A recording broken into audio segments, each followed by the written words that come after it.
구경 1승 보성론. 무슨 인연으로 이 법을 비방하는 자가 있습니까? 개성으로 말하겠다. 어리석어서 바른 법을 믿지 않고 삿된 소견과 교만한 마음으로 과거의 법을 비방한 업장이 있어서 분명하지 않는 이치에 집착하며 공양과 공경에 집착하여 오직 삿된 법만을 보고 선지식을 멀리 여의고는 법을 비방하는 자에게 친근하며 즐거이 소승법에 집착하는 이러한 중생들은 대승을 믿지 않기 때문에 모든 부처님법을 비방하는 것이네.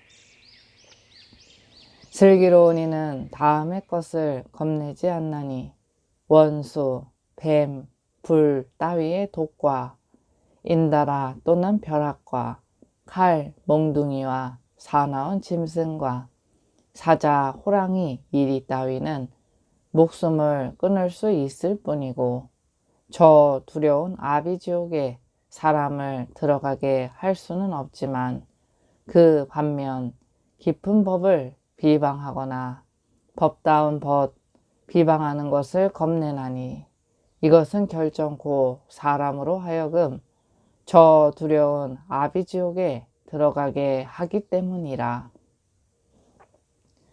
비록 나쁜 것을 가까이 함으로써 나쁜 마음으로 부처님의 피를 내고 또한 부모를 살해하고 여러 상인의 목숨을 끊으며 화합한 스님네를 파괴하고 모든 성근을 끊더라도 이러한 자는 바른 법을 개념만 한다면 저 아비지옥의 곳을 벗어날 수 있거니와 만약에 또 어떤 사람이 깊고 깊은 법을 비방한다면 저 사람은 한량없는 겁에 결정코 벗어날 수 없을 것이네. 만약에 중생들로 하여금 이러한 법을 배워 믿게 한다면 저 사람은 곧 나의 부모이고 또 선지식이기도 하리니 저 사람이야말로 슬기로운 이로써 열애께서의 열반하신 뒤엔 삿되고 뒤바뀐 소견을 돌리어 바른 도에 들어가게 하기 때문이네. 삼보의 청정한 상품과 보리와 공덕과 사업 등 내가 대략 설한 7가지는 부처님 경정과 상응한 것이라. 이 모든 공덕을 의지하여 원컨대 목숨이 끝날 적에 무량수 부처님의 그지없는 공덕몸을 보며 나와 또는 다른 믿는 이도 이미 저 부처님을 보고 나선 원컨대 때 여인 눈을 얻어 더 없는 보리를 성취하여지이다. 논 제1의 교화품에 있어서 이미 개송 가운데 설한 바와 같이 이 논은 넓은 문이 11품이고 그 중간이 7품이고 대략 설한 것이 단 한 품이 있으니 알아두라. 그리고 맨 처음에 해석한 한 품이 이 논에 있어서의 법 이치의 재상을 갖춰 포섭한 것이니 알아두라. 개송으로 말하겠다. 볼법승 삼보의 상품과 도와 공덕과 사업을 대략 설한 것이 이 논의 줄거리이니 7가지 금강 글귀가 곧 그것이네. 이 개송이 무슨 뜻을 밝힘이냐 하면 금강이라고 말한 것은 마치 금강과 같이 저해하거나 파괴하기 어렵다는 뜻이다. 증득할 바의 이치도 그러하기 때문에 금강이라고 말한 것이며 글귀라고 말한 것은 이 논의 글귀가 능히 증득할 바의 뜻을 더불어 근본이 되기 때문이다. 이것이 무슨 뜻을 밝힘이냐 하면 안 몸으로 법에 말 없는 채를 증득하는 것인 만큼 듣고 생각하는 지혜로서 증득하기 어려운 것이 마치 금강과 같은 것이다. 명자와 장구가 능히 저 이치 속에 증득할 지혜를 말해 줌으로써 바른 도에 수순하여 능히 그 근본을 짓기 때문에 이를 글귀라 하는 것이다. 이것이 도 무슨 뜻이냐 하면 이 두 가지 뜻이 있기 때문이다. 이른바 두 가지 뜻이란 첫째는 증득하기 어렵다는 뜻이고 둘째는 원인이란 뜻이다. 이것을 이름하여 뜻이라 함이니 금강의 명자와 장구가 이러한 것인 줄 알아두라. 또 무엇을 뜻이라 하고 무엇을 글자라 하는가 하면 뜻은 7가지 증득할 뜻이 있다. 이른바 7가지 뜻은 첫째 부처님이란 뜻이고 둘째 법이란 뜻이고 셋째 스님이란 뜻이고 넷째 중생이란 뜻이고 다섯째 보리란 뜻이고 여섯째 공덕이란 뜻이고 일곱째 사업이란 뜻이다. 이것을 뜻이라 함이니 이 때문에 경에 말씀하시기를 제1의 이치인 진리의 뜻은 이른바 심연으로서도 알 수 없거늘 하물며 명자와 장구이겠는가라고 하였다. 그리고 글자란 것은 어떤 명자와 장구가 말소리와 바람소리를 따라 이 7가지 뜻을 표현하기도 하고 설명하기도 하고 밝히기도 하고 보여주기도 하는 이것을 이름하여 글자라 함이니 이 때문에 경에 말씀하시기를 세간의 진리란 이를테면 세간에서 소용되는 일들을 명자와 장구와 언어로서 설한 것이라고 하였다.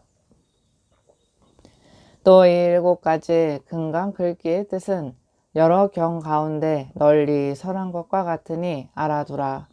어떻게 알아야 하는가 하면 부처님이란 뜻에 의지하기 때문에 열애께서 경 가운데 아난에게 말씀하시기를 아나나 열애라고 말하는 것은 볼 수 있는 법이 아니니 이 때문에 눈의 아르마리로선 얻어볼 수 없느니라고 하셨다.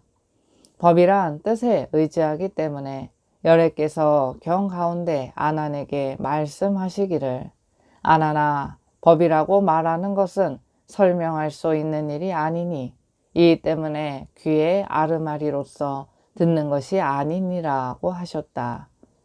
스님이란 뜻에 의지하기 때문에 열애께서 경 가운데 아난에게 말씀하시기를 아나나 스님이라고 말하는 것은 함이 없음을 이루는 것이니 이 때문에 몸과 입으로 공양하고 예배하고 찬탄할 수 없느니라고 하셨다.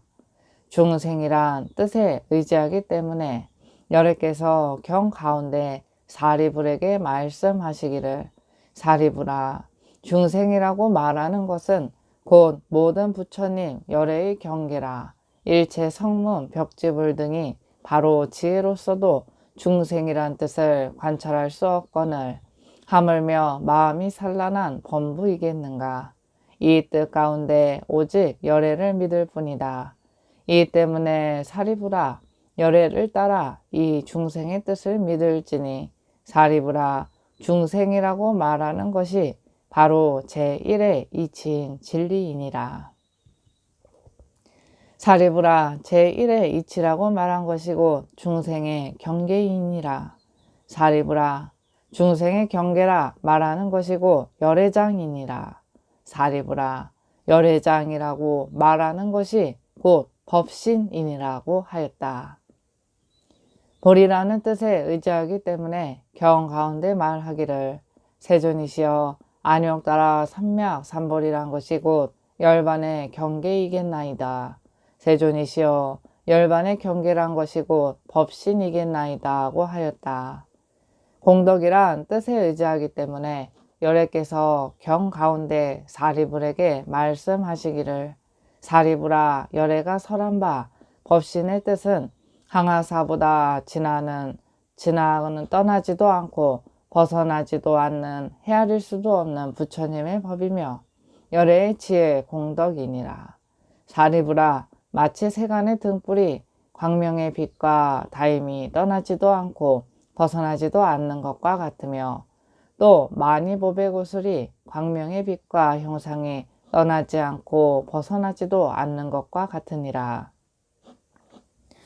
사리부라 법신의 뜻도 이와 같아서 항아사보다 지나치지도 떠나지도 벗어나지도 않는 헤아릴 수 없는 부처님의 법이며 열애의 지혜 공덕이기 때문이니라고 하셨다. 사업이란 뜻에 의지하기 때문에 열애께서 경 가운데 문수사리에게 말씀하시기를 문수사리여 열애가 분별하지 않는가 하면 분별하지도 않거니와 분별할 것도 없어서 자연히 분별이 없나니 짓는 바 사업대로 자연히 행하기 때문이니라고 하셨다. 이러한 것들이 이른바 7가지 금강자구를 대략 설한 것이다. 이것이 논에 있어서의 채상을 통틀어 포섭한 것이니 알아두라. 이 때문에 개송으로 말하였다. 7가지 모양의 차례는 총지 자재환경에 보살수다라 서분 널리 설한 3글귀가 있고 그 나머지 4글귀는 보살열의 지혜의 차별분에 있으니 응당 이와 같이 알아두라. 이 개송이 무슨 뜻을 밝힘이냐 하면 이 7가지 금강차구로서 이 논을 통틀어 포섭한 것이다. 일체 불법에 있어서 그 모양을 널리 설한 것이 다란히 자재환경의 서분에 있는 3글귀와 나머지 4글귀가 저 수다라의 보살열애법 차별분에 있는 것과 같으니 알아두라. 서분에 있는 맨 처음의 3글귀가 어떤 것이냐 하면 저 수다라의 서분 가운데 말하기를 바가바께선 일체법을 평등히 증득하시고 법 바퀴를 잘 굴리시고 한량없는 제자들을 잘 교화하여 조복하셨네라고 하였으니 이러한 3가지 근본 자구는 차례로 불법성을 나타내 보여 저 삼보가 차례로 생기고 성취됨을 설한 것인 줄 알아두라. 나머지 4글귀는 삼보의 원인에 수순하여 삼보의 원인을 성취함을 설한 것인 줄 알아두라. 이것이 또 무슨 뜻을 밝힘이냐 하면 모든 보살로선 팔지 가운데 10가지 자제함을 으뜸으로 삼아 일체의 자제함을 구족히 얻는지라. 이 때문에 보살은 도량에 수승미미한 곳에 앉아서 일체법 가운데 다 자제함을 얻느니라. 그러므로 경에 말하기를 바가바께선 일체법을 평등히 증득하셨네 라고 하였으며 또 모든 보살로선 구지에 머물 적에 일체법 가운데 더 없는 최대의 법사가 되어서 일체 중생들의 마음을 잘 알고 일체 중생들의 근기인 제1의 저 언덕에 이르러 일체 중생들의 번뇌와 습기를 끊을 수 있느니라. 그러므로 보살이 큰 보리를 성취한다. 그러므로 경에 말하기를 법 바퀴를 잘 굴리시네 라고 하였다.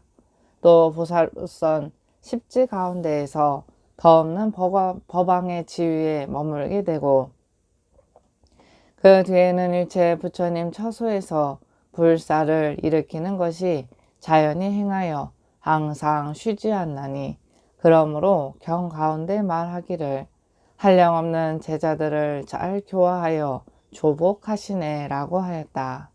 저 한량없는 제자들을 잘 교화하여 조복하신 것을 저 경 가운데서 그 다음으로 나타내어 보였으니 그러므로 경에 말하기를 큰 비구 대중들과 함께 계셨다고 하였다.